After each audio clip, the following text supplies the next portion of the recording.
স্ট্রিটের বাইরে কেউ দাঁড়িপাল্লাতে ভোট দেওয়ার কথা বলে সেখান থেকে সুস্থ হয়ে বাড়িতে ফিরে আসবেন বিএনপি নেতা কর্মীদের কাছ থেকে, আমার তো সেটা মনে হয় না।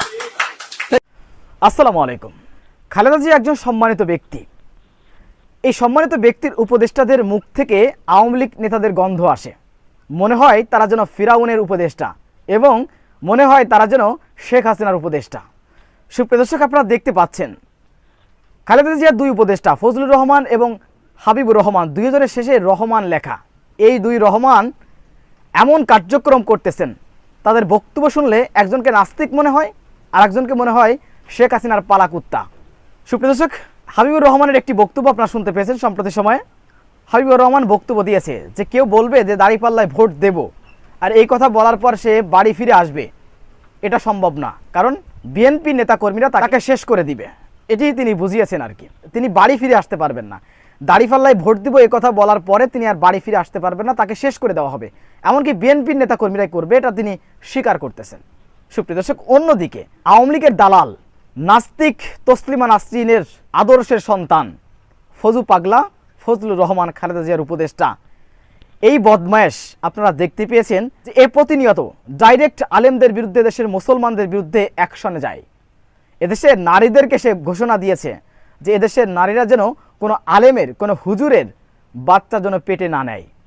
এই কুলাঙ্গারের বাচ্চা কুলাঙ্গার এমন মন্তব্য করেছেন। আর এরপরেও কি করে আমি বুঝি না যে খালেদা জিয়ার মতন একজন নেত্রীর, একজন সুনামধন্য নেত্রীর উপদেষ্টা থাকে। এটি কিভাবে থাকে আসলে আমরা বুঝতে পারি না। অন্যদিকে হাবিবুর রহমান সে বলেছে যে নৌকা ধানের শীষ, এই কথা যে বলবে তার জিহ্বা কেটে ফেলবা। সারা বাংলাদেশে তার নেতাকর্মীদেরকে আদেশ করেছে। কি হচ্ছে খালেদা জিয়ার উপদেষ্টাদের বক্তব্য। সুপ্রিয় দর্শক, আজকে যে বক্তব্য দিয়েছে খালেদা জিয়ার উপদেষ্টা হাবিবুর রহমান, তিনি বলেছেন কেউ যদি বলে যে দাঁড়িপাল্লায় ভোট দিব আর এই কথা বলার পরে সে বাড়ি ফিরে আসতে পারবে না, বিএনপি নেতাকর্মীরা তাকে বাড়ি ফিরে আসতে দিবে না। সুপ্রিয় দর্শক, এমনই মন্তব্য করেছেন, আপনারা দেখতে পেয়েছেন। এ বিষয় নিয়ে বিস্তারিত কথা বলেছেন বাংলাদেশের অনলাইন অ্যাক্টিভিস্ট, সাবেক বিএনপি নেতা ডক্টর ফয়জুল হক। তিনি এর প্রতিবাদ জানিয়েছেন। আমরা তার মুখ থেকে বিস্তারিত জেনে আসবো। বিএনপির বাহিরে দাঁড়িপাল্লায় কেউ ভোট দিয়ে সুস্থ শরীরে বাড়ি ফিরবে এমনটা মনে করেন না হাবিবুর রহমান হাবিব সাহেব, যিনি বিএনপির চেয়ারপারসনের উপদেষ্টা। আমার কেন জানি মনে হচ্ছে যে চেয়ারপারসনের উপদেষ্টা পদবীধারী যারা, তাদের সবাইকে এখন কম বেশি ভীমরুতিতে পেয়েছে। আর একজন চেয়ারপারসনের উপদেষ্টা হচ্ছে ফজলুর রহমান।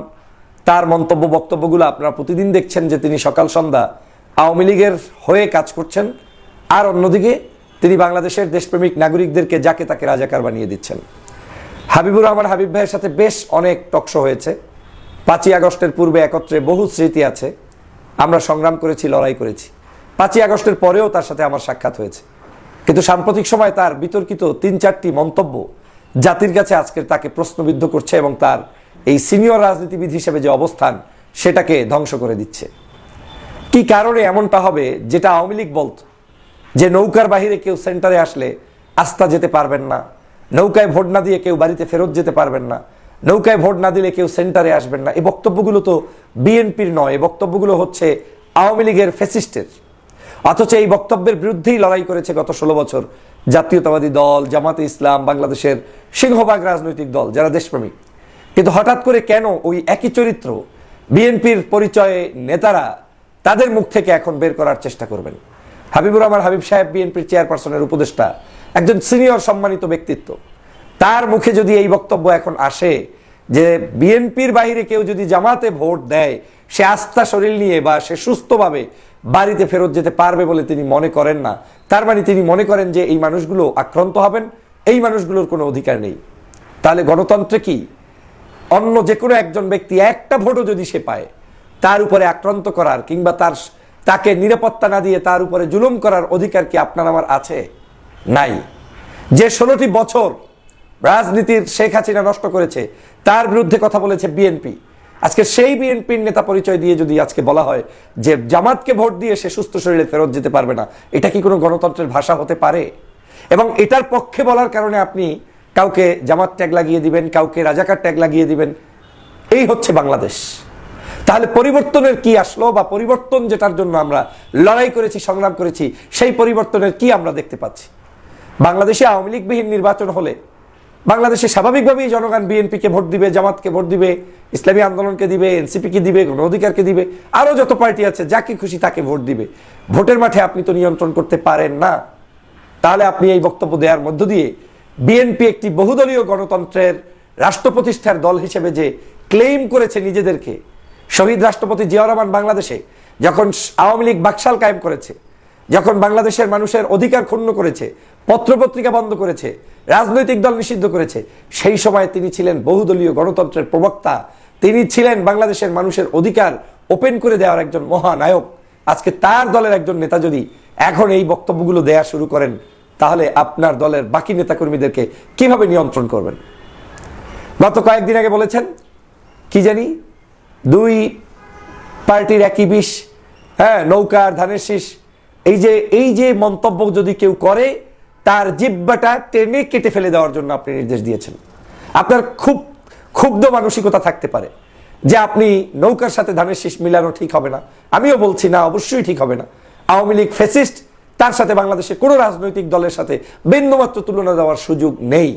কিন্তু এর মানে এই নয় যে আপনি কারো জিহ্বাটা আপনি ওখান থেকে দা পান, কুড়াল পান, যেখানে পান সেখান থেকে কেটে ছিন্ন বিচ্ছিন্ন করে ফেলবেন। এটা তো হতে পারে না।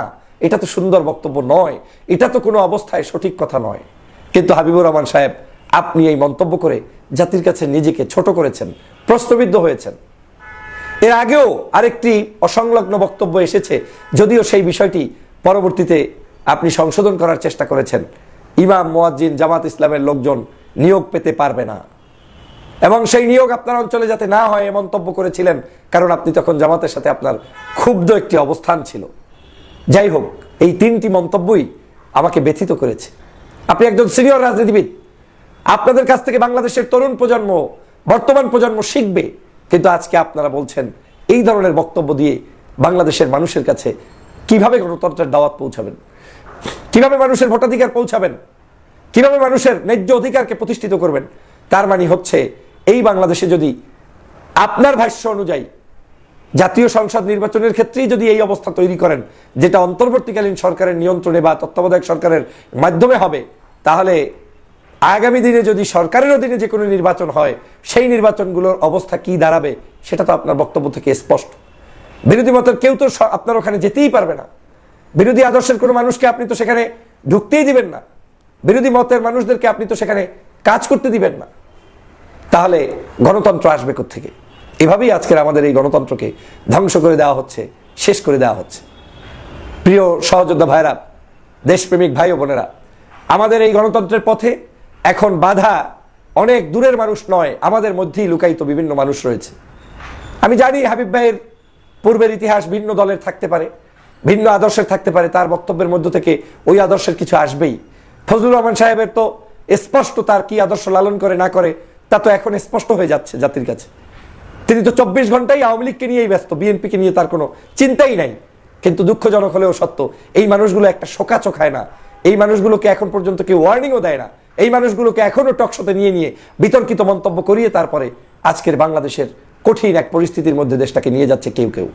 অনেক সাংবাদিকরাও এদের কাছে এমন কিছু প্রশ্ন করে যেই প্রশ্নের উত্তরগুলোর মধ্য দিয়ে আমরা আজকে দেখতে পাচ্ছি তাদের ভিতরে লুকায়িত সেই সকল কালো অধ্যায়গুলো। কিভাবে ফজলুর রহমান সাহেব বাংলাদেশের যারা আজকের বিপ্লব সাধিত করেছে সেই বিপ্লবীদেরকে, সেই সকল যুবক তরুণদেরকে রাজাকার বলেন, রাজাকারের বাচ্চা বলেন, যেটা শেখ হাসিনা পূর্বে বলে গিয়েছিল। আজ এই বাংলাদেশের প্রত্যেকটি সেক্টরে এই একই অবস্থা বিরাজ করছে। অতএব এই ধরনের মন্তব্য বক্তব্য দিয়ে বাংলাদেশের মানুষের হৃদয় অর্জন করা তো যাবেই না, বরং আপনাদের থেকে বাংলাদেশের জনগণকে সতর্ক হওয়ার আহ্বান জানাই। এই মানুষগুলোর ব্যাপারে আমাদেরকে সতর্ক হতে হবে, এবং তাদের জন্য আমাদের গণতন্ত্র ব্যাহত হোক সেটা আমরা কোনোদিন হতে দেব না। তাদের এই সকল কথাবার্তাগুলোকে সামনে রেখেই আগামী দিনের বাংলাদেশের গণতন্ত্রের পথে যে বাধা, সেই বাধা আমাদেরকে অতিক্রম করতেই হবে, না হয় এই বাংলাদেশ স্বাধীনভাবে থাকবে না। জুলাই এই 5ই আগস্ট সংগঠিত হয়েছে আপনাদের ওই সকল বক্তব্যের জন্য নয় যে সেন্টারে গিয়ে সে ফেরত আসতে পারবে না, সুস্থ থাকতে পারবে না। এই মন্তব্য করার মধ্য দিয়ে বাংলাদেশের মানুষের হৃদয় রক্তক্ষরণ করেছেন আমি বিশ্বাস করি। আর সে কারণেই বলছি, বাংলাদেশের পেশি শক্তি বন্ধ না করলে, এই পেশি শক্তির প্রভাব, সন্ত্রাস, চাঁদাবাজ, নৈরাজ্যবাজদের প্রভাব যদি আপনি কমাতে না পারেন, তাহলে কিসের বিপ্লব হয়েছে, কিসের গণতন্ত্র প্রত্যাশা করি? যে দেশে আমি আমার মতো করে একটা ভোট দিয়ে সুস্থ শরীরে ফেরত আসবো না বলে মন্তব্য করেন সিনিয়র নেতারা, সে দেশে আপনি কিসের গণতন্ত্র পাবেন বলেন? কার গণতন্ত্র, কার জন্য লড়াই? বিএনপি বাংলাদেশের একটি বৃহত্তর রাজনৈতিক দল, তিনি মাঠে থাকবেন, লড়াই হবে, যুদ্ধ হবে। এই যুদ্ধে তাকে জয়যুক্ত করার মতো, হওয়ার মতো এবিলিটি তার, নিজেকে সক্ষমতা অর্জন করতে হবে। তাই বলে যারা ভালো করতে পারে ভেবে তাদেরকে সেন্টার থেকে বয়কট করতে হবে, জামাতে মানুষ যোগ দিতে পারে ভেবে তাদের উপরে আক্রমণের মানসিকতা পোষণ করতে হবে, এটা তো সুন্দর কাজ না হাবিবুর রহমান হাবিব ভাই। এই মন্তব্য আপনাকে অনেক দূরে ঠেলে দিয়েছে জাতীয় রাজনীতি থেকে। আর এটাই এখন বাস্তবতা। দল চাটতে চাটতে এমন পরিস্থিতি আমাদেরকে করতে হচ্ছে যে এখন আমাদেরকে আর ডান বাম দেখার সুযোগ নেই, এই সকল অপকর্মের সাথে আমাদেরকে লিপ্ত থাকতে হচ্ছে। প্রিয় সহযোদ্ধা ভাইরা, অতএব আসুন আমরা সবাই মিলে গণতন্ত্র প্রতিষ্ঠার জন্য সংগ্রাম করি এবং সে গণতন্ত্র হতে হবে ন্যায্যতার ভিত্তিতে। এই সরকারকে সতর্ক হওয়ার আহ্বান জানাই। এই হাবিব ভাইদের বক্তব্য থেকেই আপনারা সতর্কতা অবলম্বন করুন। আপনাদের পথে আগামী নির্বাচনে কারা কারা বাধা প্রদান করতে পারে সেটা আপনারা এখনই তালিকা করে দেখতে পারেন। আর যদি সেটা করতে না পারেন তাহলে সামনের পথ অন্ধ। সুপ্রিয় দর্শক, বিষয়টি আপনারা কিভাবে দেখছেন অবশ্যই আপনাদের মূল্যবান মন্তব্য কমেন্ট বক্সে জানাবেন। সবসময় সত্য নির্ভেজাল তথ্য পেতে স্বাধীন Bangla TV YouTube channel subscribe করে আমাদের সাথে থাকুন। আসসালামু আলাইকুম রহমতুল্লাহি ওয়া বারাকাতুহু।